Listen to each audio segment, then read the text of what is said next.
Hi Aries, welcome po sa ating channel at ito ay inyong daily kabay tarot reading for November 21, 2024. Please be reminded kung naka-resonate kayo, comment down. Kung hindi ko naka-resonate, ibigay niyo po sa iba kasi channel reading po ito. This is for you, Aries, kayo November 21, 2024.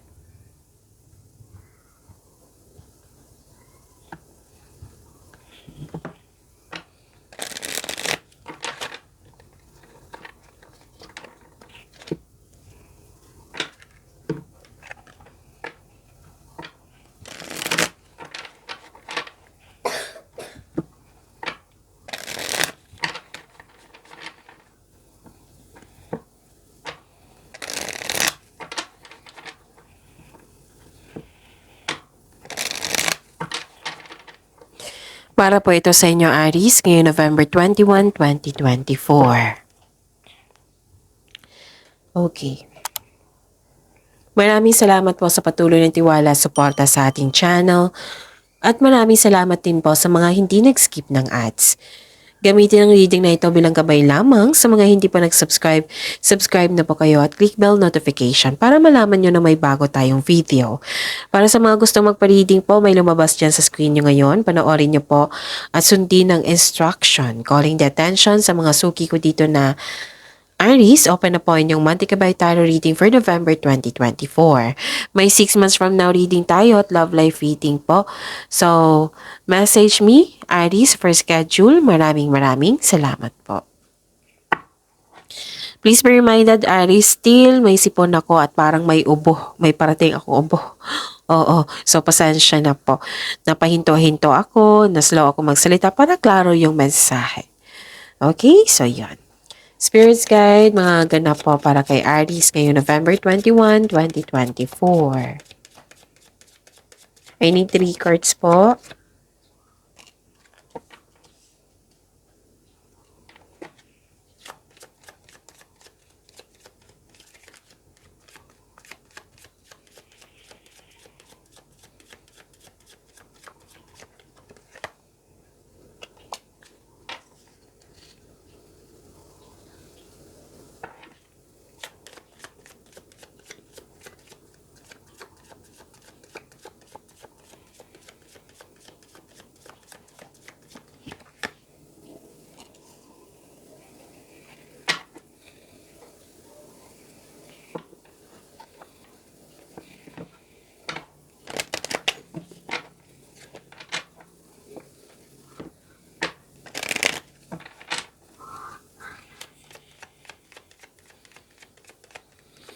Spirits Guide, mga mensahe po para kay Aries ngayong November 21, 2024. I need 2 cards po. I need 2 cards po. Okay. Aries, ngayong November 21, 2024. Remember? Okay. Okay, mamaya na. So, Aries, ngayong November 21, 2024, may dumating na cheque. May parating na cheque. Dumating, pwede. Cheque or cash. Tapos, pwede din na news or information ito. May malalaman din kayong totoong intensyon ng isang tao. Nakikita ko rin dito yung prosperity. Actually, ang ganda ng cards nyo, ha? Nakikita ko rin dito yung prosperity, cash flow, maraming transaksyon, maraming ginagawa. Pwedeng may dumating na opportunity na magbigay sa iyo ng financial stability. Okay? This is success in money po. Okay? So, yun. Pwedeng binigyan mo ng servisyo, tapos nakatanggap kayo ng pera, ganon. Tapos yes, nakikita ko dito yung success in money. Nakikita ko rin dito yung things going your way, nagkaroon ng success. 2 card na po nagsabi dito na may success, ha. Na may things going your way, may positive opportunities, good luck, good karma, may pag-asa. So, yung dumating pala na news is a good news. Oh, so wow, ang ganda, di ba?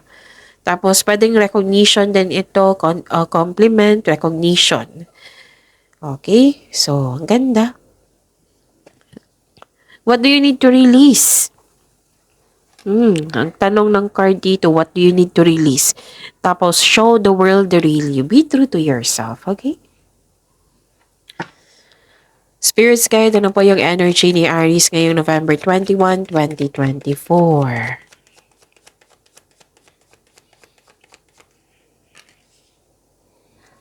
The clarification of this card po.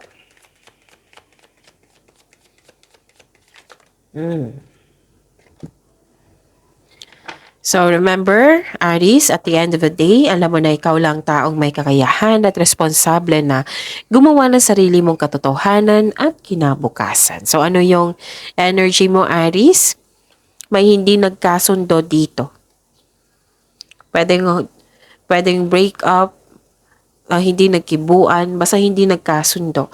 May naalala kayo na ng isang sitwasyon, bagay, pwedeng tao na na-waste ang time at effort mo sa kanya. Oo. Tapos, yon, may pag-aaway, separasyon, tampuhan, space. May nakita kong hindi nagkasundo talaga. Tapos, ang sabi ng card dito, makinig po daw kayo sa inyong intuition kasi mayroong sikreto na hindi mo pa alam na kailangan mong malaman ngayon para bigyan nyo ng solusyon. So, it's time to communicate to your intuition. Kung hindi nyo alam kung paano mag-connect sa inyong intuition, i-search nyo po sa Google, okay? Kasi maraming paraan yan. Tutulungan ka na iyong intuition. At may concern kayo sa immature na tao, oversensitive, selfish, yan, naiirita ka, naanoy ka, so mag-ingat kayo sa sasabihin sa kanya kasi iba ang kanyang reaction. Parang naging masama ka. So, ingatan na lang po yung sasabihin mo sa kanya kasi nagkataon na magiging sensitive itong taong ito.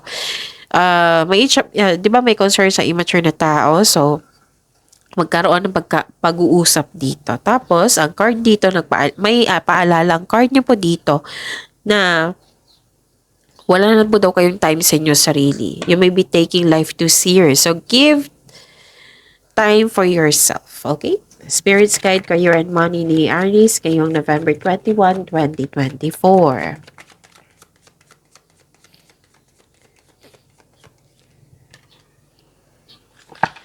And the clarification of this card po.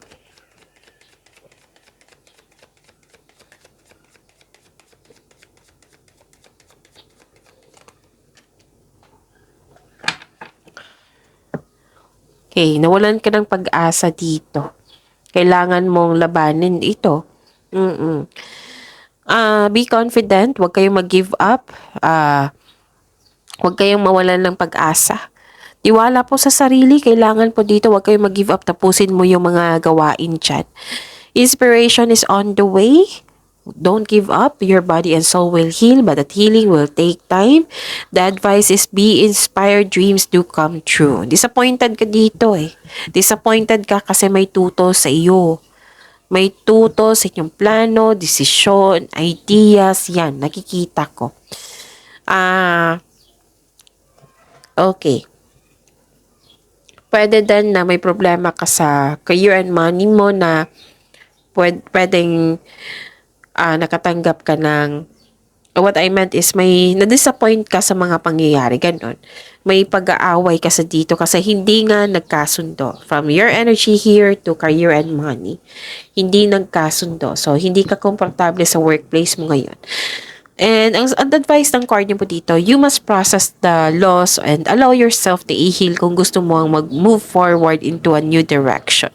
So, accept and free yourself from sadness and pain. Pagalingin niyo po yung sarili niyo. Pagalingin at palayain ang sarili mo. Okay? Move forward. Okay? So, may pag-asa po. Don't worry.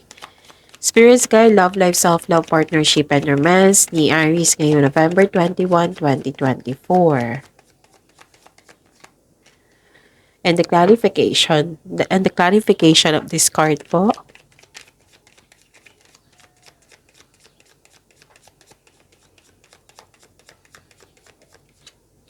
Maraming salamat po sa patuloy na tiwala at suporta sa ating channel.